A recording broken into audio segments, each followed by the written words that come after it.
देखिए आज हम आपके लिए जो हमारा पैसिव वॉइस में नंबर तीसरा प्रकार आता है, ध्यान रखना है, तीसरा प्रकार जो आएगा पैसिव वॉइस में वो होता है हमारा इम्परेटिव। तीन ही प्रकार की पैसिव बनाई जाती है, ध्यान रखना। पहले नंबर एक साधारण आपकी होती है, साधारण के बाद इंटेरोगेटिव यानी कि प्रश्नवाचक, और प्रश्नवाचक के बाद हमारी तीसरा जो प्रकार आता है इसमें वो आता है इम्परेटिव, IMPERATIVE। इम्परेटिव सेंटेंस होते हैं, ध्यान रखना, जिनको हम आज्ञा सूचक, ये आज्ञा सूचक वाक्य होते हैं। तो अब देखिए पहले थोड़ा सा मैं इसके बारे में आपको बता देता हूं कि जो इम्परेटिव सेंटेंस होते हैं, जो आज्ञा सूचक वाक्य होते हैं तुम्हारे, वो कैसे होते हैं, किस से आरंभ होते हैं, ध्यान रखना। पहली चीज नंबर एक जो आएगी हमारी कि जो हमारे इम्परेटिव सेंटेंस होते हैं, जो आज्ञा सूचक वाक्य होते हैं, वो ध्यान रखना, वो आज्ञा सूचक वाक्य हमारे चार प्रकार से आरंभ होंगे। कितने प्रकार से आरंभ होंगे? चार प्रकार से आरंभ होंगे, ध्यान रखना है, ठीक है। पहली चीज ये ध्यान रखियो कि आज्ञा सूचक वाक्यों में एक्ट वाला जो वाक्य होगा, वो एक्ट वाला वाक्य चार प्रकार से शुरू होगा। पहला तो होता है वर्ब की फर्स्ट फॉर्म से आरंभ होते हैं, दूसरा होता है डू नॉट से आरंभ होते हैं, तीसरा आता है लेट से आरंभ होते हैं, और चौथा आता है प्लीज या काइंडली से आरंभ होते हैं। ये चार प्रकार बिल्कुल फिक्स हैं, और इन चार में से ही आपका जो एक्ट वाला वाक्य होता है वो शुरू होता है, ध्यान रखना, ठीक है। इनकी पैसे में हम अलग ही प्रकार से बनाते हैं। तो अब यहाँ से इसको हम शुरू करने वाले हैं, टॉपिक शुरू कर रहे हैं, तो इसको शुरुआत से समझना है। पहली चीज नंबर एक, ठीक है ना, इम्परेटिव सेंटेंस आज्ञा सूचक वाक्य। जैसा कि आपको इसके अर्थ से मालूम पड़ रहा है कि आज्ञा सूचक वाक्य इम्परेटिव, भाई जिन वाक्यों में आज्ञा दी जाती है वो क्या होते हैं? इम्परेटिव वाक्य होते हैं। तो सबसे पहले यहाँ पे थोड़ा सा इसका इंट्रोडक्शन लिखेंगे। एज ए डेफिनेशन, DEFINITION, देखिए एक लाइन में एज ए, इसको हम इंट्रोडक्शन भी कहते हैं, एज ए परिभाषा यानी कि इसकी पहचान भी कह सकते हैं। तो देखिए क्या आएगा इसमें, यदि एक्टिव वाले वाक्य में, देखो भाई सबसे पहले शीर्षक डालना इम्परेटिव सेंटेंस आज्ञा सूचक वाक्य, फिर इसकी डेफिनेशन लिख रहे हैं हम, परिभाषा लिख रहे हैं। इसकी परिभाषा क्या होती है कि यदि एक्टिव वाले वाक्य में आदेश, यदि एक्टिव वाले वाक्य में आदेश, सलाह, मनाही, प्रार्थना या निवेदन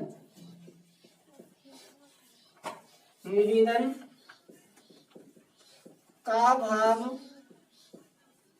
प्रकट किया जाता है, तो ऐसे वाक्यों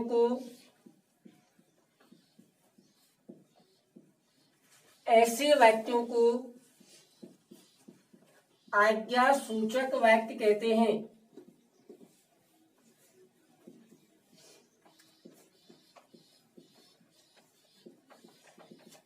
आज्ञा सूचक वाक्य कहते हैं। ये इसकी परिभाषा है कि कोई भी हो, चाहे हमारा इम्परेटिव पैसिव में है, चाहे किसी नरेशन में, कहीं भी हो, आज्ञा सूचक वाक्य हमेशा आज्ञा सूचक वाक्य की परिभाषा होती है।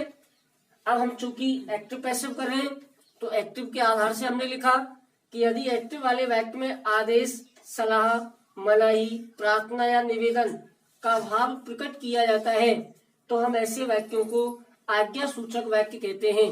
ये इसकी परिभाषा हो गई कि भाई आज्ञा सूचक वाक्य किसे कहते हैं, इम्परेटिव सेंटेंस किसे कहते हैं। तो इस तरह से हम इसकी परिभाषा लिख सकते हैं।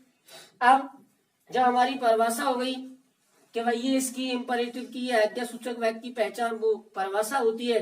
अब सबसे पहली चीज कि जो एक्टिव वाला वाक्य आएगा हमारा, जो हमारा एक्टिव वाला वाक्य होगा, वो एक्टिव वाला वाक्य शुरू किससे होगा, पहचानेंगे किससे? भाई पहचान बहुत जरूरी है। तभी तो हम कह सकते हैं कि ये एक्टिव वाला वाक्य हमारा इंपरेटिव है, आज्ञा सूचक है। तो उस वाक्य को हम पहचानेंगे कैसे, इसके लिए क्या करना है, अब इसकी पहचान लिखेंगे एज ए कि कितने प्रकार के होते हैं, किससे आरंभ होते हैं एक्टिव वाले वाक्य। तो देखिए क्या लिखना है अब हमें,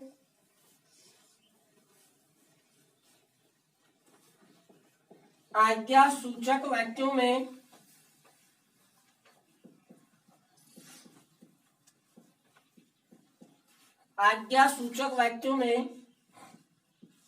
एक्टिव वाला वाक्य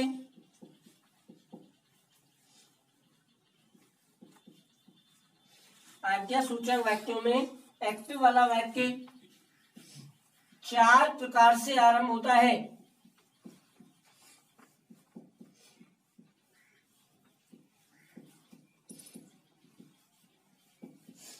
तो सबसे पहली चीज ये ध्यान रखनी है कि जो हमारा एक्टिव वाला वाक्य होगा, जो आज्ञा सूचक वाक्य होते हैं वो हमेशा 4 प्रकार से शुरू होते हैं, 4 प्रकार के होते हैं, ठीक है ना।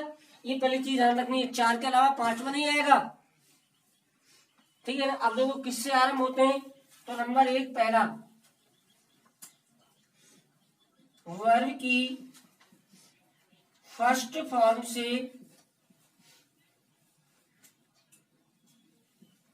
आरंभ होने वाले वाक्य।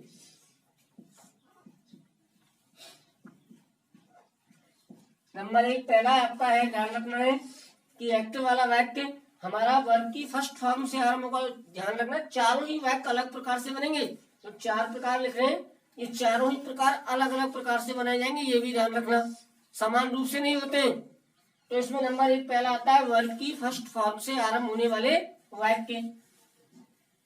अब इसमें हमारा सेकंड दूसरा आएगा डू नॉट से आरंभ होने वाले वाक्य।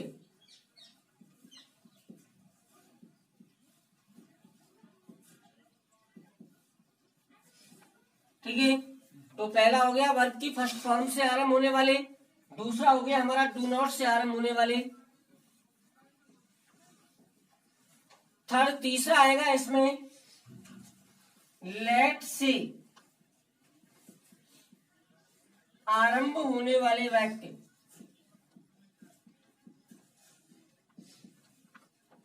इसमें एक चीज ध्यान रखना, नरेशन की तरह नहीं होता है कि भाई लेट के बाद अस आता है तो कैसे बदलेंगे, कैसे बनाएंगे, कुछ भी हो, चाहे लेट के बाद मी हो, हर हो, अस हो, कुछ भी हो, एक ही प्रकार से इसकी पैसे बनती है, ध्यान रखना। और चौथा आता है इसमें प्लीज या काइंडली से आरंभ होने वाले वाक्य। तो इस तरह से हमारे जो एक्टिव वाले वाक्य होते हैं वो ध्यान रखना है 4 प्रकार से आरंभ होंगे। हमारा एक्टिव वाला वाक्य वर्ब की फर्स्ट फॉर्म से भी आरंभ हो सकता है। इसमें ऐसे वाक्यों में ना आपको शुरू में कर्ता मिलेगा, ना आपको सहायक्रिया मिलेगी, ना कर्ता होगा ना सहायक्रिया होगी, डायरेक्टली सीधा ही आपका जो वाक्य होगा वो क्रिया की फर्स्ट फॉर्म से शुरू होगा। दूसरे प्रकार में ऐसा इसमें होता है, ना कर्ता होगा ना सहायक्रिया होगी, सीधा ही वाक्य आपका डू नॉट से आरंभ होगा। तीसरा ये वाक्य लेट से आरंभ होगा, और चौथा जो होता है वो या तो प्लीज से शुरू होगा या आपका काइंडली से शुरू होगा, ध्यान रखना है। तो इस तरह से हमारे जो एक्टिव वाले वाक्य होते हैं वो इन 4 प्रकार से शुरू होते हैं आज्ञा सूचक में। अब ये जो चारों प्रकार हमने लिखे, चारों को हम अलग अलग बनाएंगे, ध्यान रखना है, सबकी अलग अलग पैसे बनेगी। वर्ब की फर्स्ट फॉर्म वालों की अलग बनेगी, डू नॉट वालों की पैसे अलग बनेगी, यानी कि चारों की जो चारों प्रकार हैं इन चारों प्रकारों की हम अलग अलग पैसे बनाएंगे, ध्यान रखना है। बिल्कुल इजी है, आसान है, आसानी से आप समझ जाओगे, बहुत सरल है, देखेंगे। अब हम तो सबसे पहली चीज ध्यान रखना, पहचान बहुत जरूरी है भाई। कोई वाक्य हमारा शुरू हो रहा है वर्ब की फर्स्ट फॉर्म से, और जब तक हमने वाक्य पहचाना ही नहीं कि शुरू किससे हो रहा है तो हम उसकी पैसे नहीं बना सकते। इसलिए ये ध्यान रखना है कि हमारा जो एक्टिव वाला वाक्य होगा नंबर 1 पहला प्रकार में, वो वर्ब की फर्स्ट फॉर्म से आरंभ होने वाले होंगे, ये ध्यान रखने वाली बात है। अब इन चारों को हम अलग अलग प्रकार से बनाएंगे, चारों को ही अलग अलग होंगे, ठीक है ना। तो सबसे पहले लिख लीजिए, और जब चारों को हम नोट कर लेंगे तो सबसे पहले नोट करने के बाद पहला जो पॉइंट आएगा नंबर 1 जिसको हम करेंगे, तो वो करने वाले वर्ग की फर्स्ट फॉर्म से आरंभ होने वाले वाक्य। तो सबसे पहले आप 1 मिनट के लिए इसको नोट कर लो, फिर आगे बढ़ेंगे। अब देखिए, तो इस तरह से हमारे जो इंपरेटिव वाक्य होते हैं, आज्ञा सूचक होते हैं, वो 4 प्रकार से शुरू होंगे। अब इन चारों को हम अलग अलग करने वाले हैं। तो सबसे पहले हमारा नंबर 1 जो आएगा वो आएगा वर्ग की फर्स्ट फॉर्म से आरंभ होने वाले, इसको डालेंगे शीर्षक के रूप में हम। तो वर्ग की फर्स्ट फॉर्म से आरंभ होने वाले वाक्य, आरंभ होने वाले वाक्य।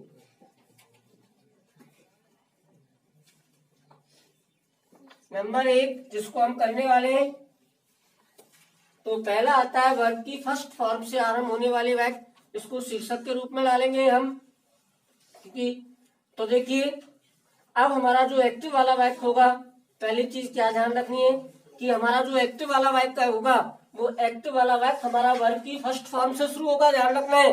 ना आपको कर्ता मिलेगा, सब्जेक्ट मिलेगा, ना आपको हेल्पिंग वर्ब मिलेगी, शुरू में ना कर्ता होगा ना सहायक क्रिया होगी, सीधा ही डायरेक्ट ही वो जो आपका वाक्य होगा वो हमारा क्रिया की फर्स्ट फॉर्म से आरंभ होगा, ध्यान रखना है। जब हमारा वाक्य कोई भी क्रिया की फर्स्ट फॉर्म से आरंभ होता है, तो अब हम उस वाक्य को बनाएंगे कैसे, पैसिव में कैसे बदलेंगे, ठीक है ना। तो अब सबसे पहले क्या लिखेंगे, एक लाइन देखिए, यदि एक्टिव वाला वाक्य, यदि एक्टिव वाला वाक्य वर्ब की फर्स्ट फॉर्म से आरंभ होता है, आरंभ होता है, तो ऐसे वाक्यों की, ऐसे वाक्यों की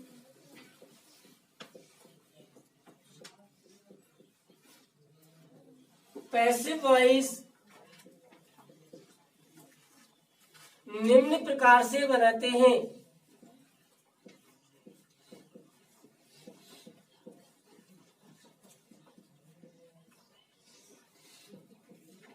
अब देखो हम इसकी पैसिव कैसे बनाएंगे, अब इसके बारे में हमने लिख दिया, हमको मालूम पड़ गया कि जब हमारा एक्टिव वाला वाक्य वर्ब की फर्स्ट फॉर्म से आरंभ होता है, तो हम ऐसे वाक्यों की पैसिव कैसे बनाएंगे।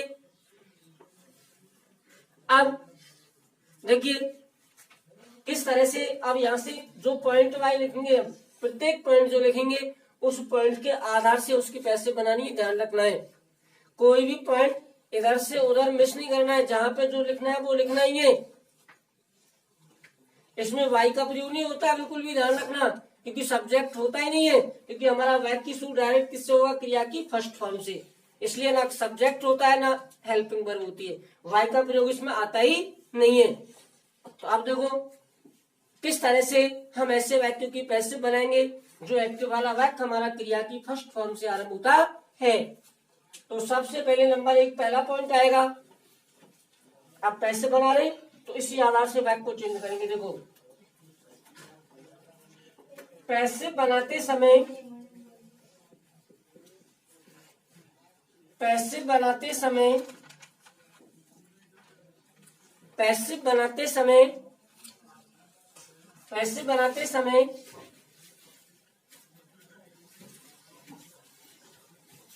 पैसिव वाले वाक्य को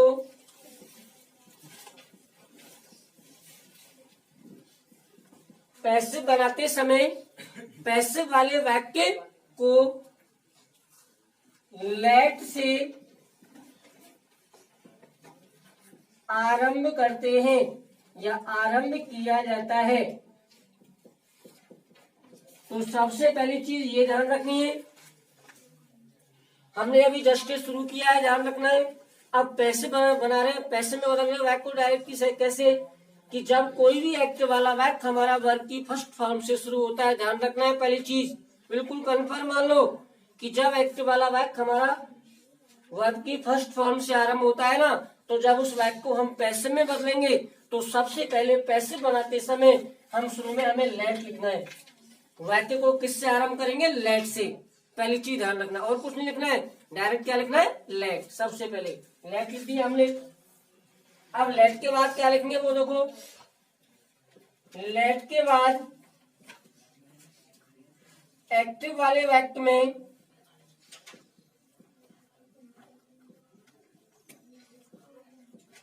लेट के बाद एक्टिव वाले वाक्य में क्रिया के बाद क्रिया आपको शुरू में मिल जाएगी एक्टिव वाले वाक्य में, क्योंकि वाक्य हमारा शुरू क्रिया से होगा, ध्यान रखना है। तो लेट के बाद एक्टिव वाले वाक्य में क्रिया के बाद दिए गए कर्म को कर्म के रूप में लिखा जाता है।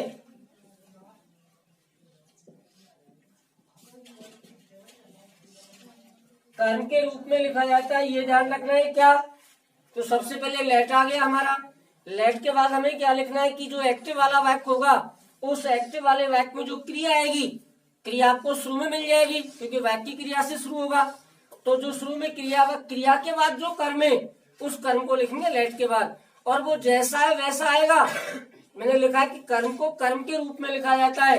अगर मी है तो मी लिखेंगे, अस है तो अस आएगा। ऐसा नहीं करना है कि मी का आई या अस का वी, इसमें कर्ता कारक नहीं लिखा जाता है, बल्कि कर्म कारक को कर्म कारक के रूप में लिखते हैं हम, ध्यान रखना।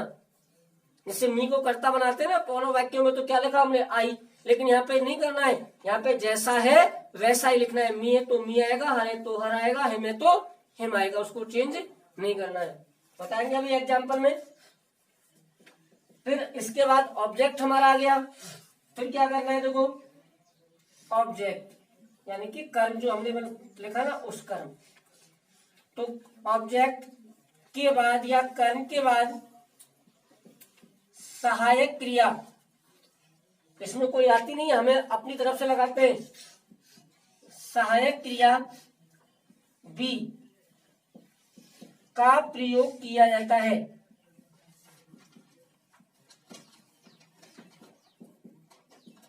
अब आपको ध्यान रखना है, तो तीन चीजें हमारी आ गई। सबसे पहले लेट आ गया, लेट के बाद ऑब्जेक्ट को लिखा, और ऑब्जेक्ट को लिखने के बाद हम सहायक क्रिया हमेशा बी का प्रयोग करते हैं। बी ही लिखनी है हमें, बी के अलावा और कुछ नहीं लिखना है। इसमें ये नहीं देखना है कि कर्ता एक वचन है या बहुवचन है, कुछ भी हो हमें उससे कोई मतलब नहीं है। हमें तो अपनी सहायक क्रिया बी का प्रयोग करना है केवल, बस। बी आ गया हमारा। अब देखो बी के बाद हम क्या लिखेंगे? बी के बाद क्रिया की, जो शुरू में क्रिया आएगी एक्टिव वाले वाक्य में, ध्यान रखना है। तो बी के बाद क्रिया की थर्ड फॉर्म लिखते हुए, बी के बाद क्रिया की थर्ड फॉर्म लिखते हुए शेष वाक्य को पूर्व नियमानुसार नहीं आता है, ज्यों के त्यों लिख देते हैं।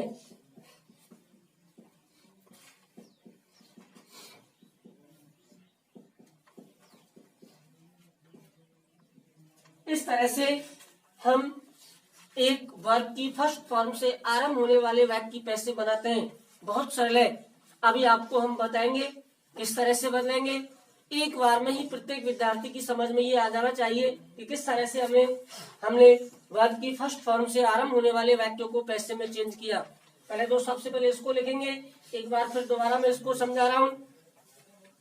पहला सबसे पहले हमने क्या किया, शुरू में तो यही हुआ हमारा कि यदि कोई हमारा एक्टिव वाला वाक्य क्रिया की फर्स्ट फॉर्म से आरंभ होता है तो अब उसकी पैसिव कैसे बनाते हैं।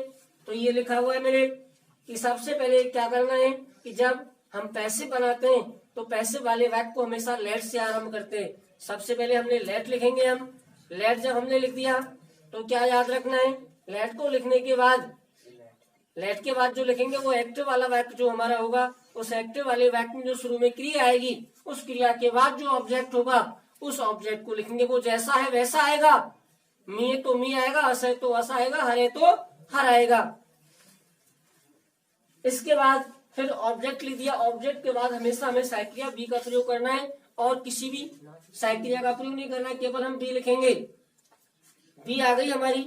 बी के बाद फिर जो शुरू में क्रिया रखी एक्टिव वाले वाक्य में, बाकी थर्ड फॉर्म लिखेंगे और थर्ड फॉर्म लिख के जो वाक्य हमारा बच गया शेष जैसे है उसको वैसे हम लिख देंगे। अब देखो इस तरह से आएगा। अब इसकी स्ट्रक्चर कैसे होगी, सबको इकट्ठा एक कर देंगे। जो हमने चारों पॉइंट लिखे, चारों पॉइंटों की एक स्ट्रक्चर बनाएंगे, मिला के उसका एक सूत्र लिखेंगे। तो पहली चीज, अगर हमारा वाक्य फर्स्ट फॉर्म से आरंभ होता है तो सबसे पहले हम पैसिव बनाते समय लेट लिखते हैं। लेट प्लस लेट आ गया हमारा। लेट के बाद ध्यान रखना है ऑब्जेक्ट आएगा, जो एक्टिव वाले वाक्य के शुरू में जो क्रिया मिलेगी, बाकी बाद जो ऑब्जेक्ट है वहां लिखेंगे। वो जैसे आते वैसे आवेगा, चेंज नहीं होगा बिल्कुल भी। ऑब्जेक्ट आ गया। ऑब्जेक्ट के बाद हम बी का प्रयोग करेंगे, ध्यान रखना है। बी आ गया।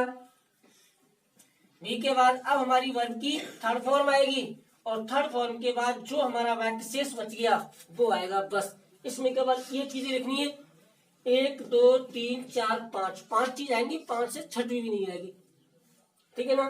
तो सबसे पहले लेट, फिर ऑब्जेक्ट, फिर बी, फिर वर्ब की थर्ड फॉर्म, फिर ईटीसी। इस तरह से इसका फॉर्मूला होगा, इसका सूत्र होगा। अब हम इसके एग्जाम्पल देखेंगे कि किस तरह से हमने जो लिखा, जो हमारे वाक्य वर्ब की फर्स्ट फॉर्म से आरंभ होते हैं, एज ए सूत्र भी हमने लिखा। तो अब सूत्र के अनुसार किस तरह से हम एक वाक्य को पैसिव में चेंज करेंगे।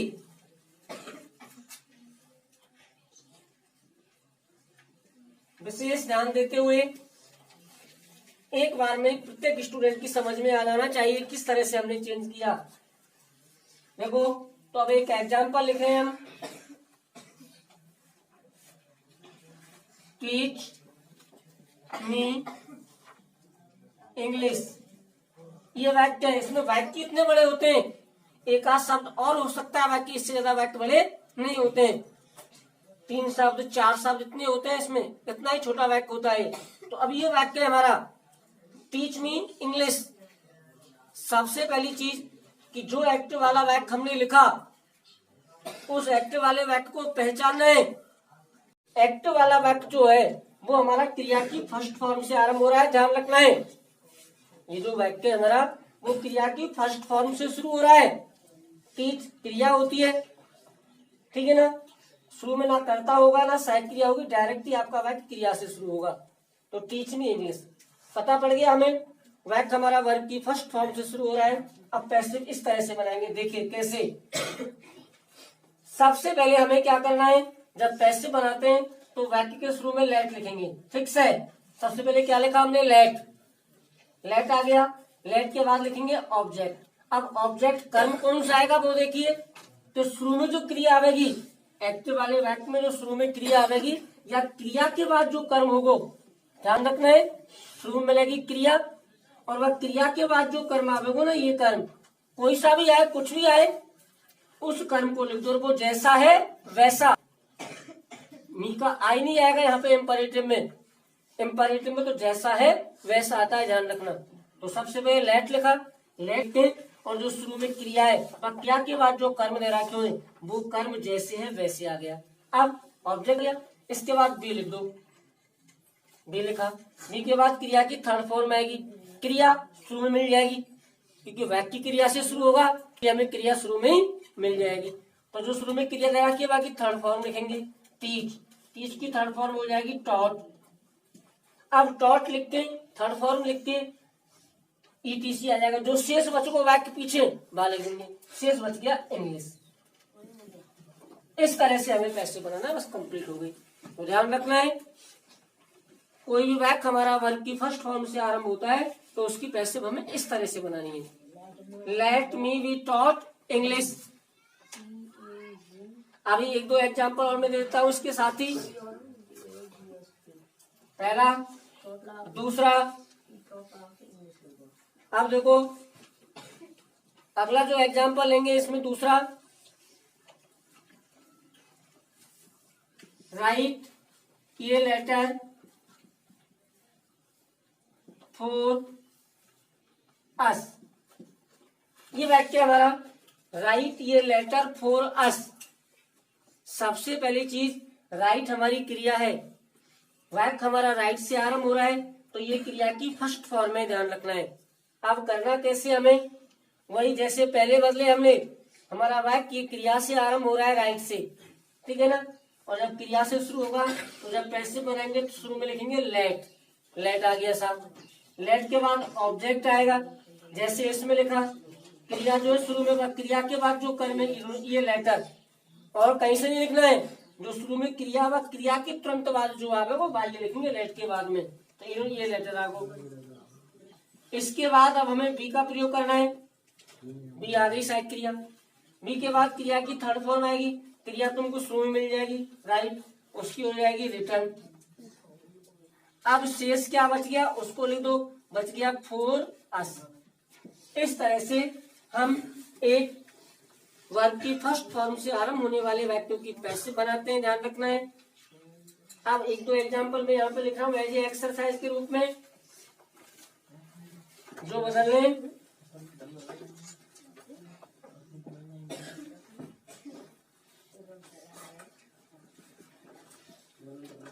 पहला देखा ओपन द डोर, दूसरा है give me a glass of water.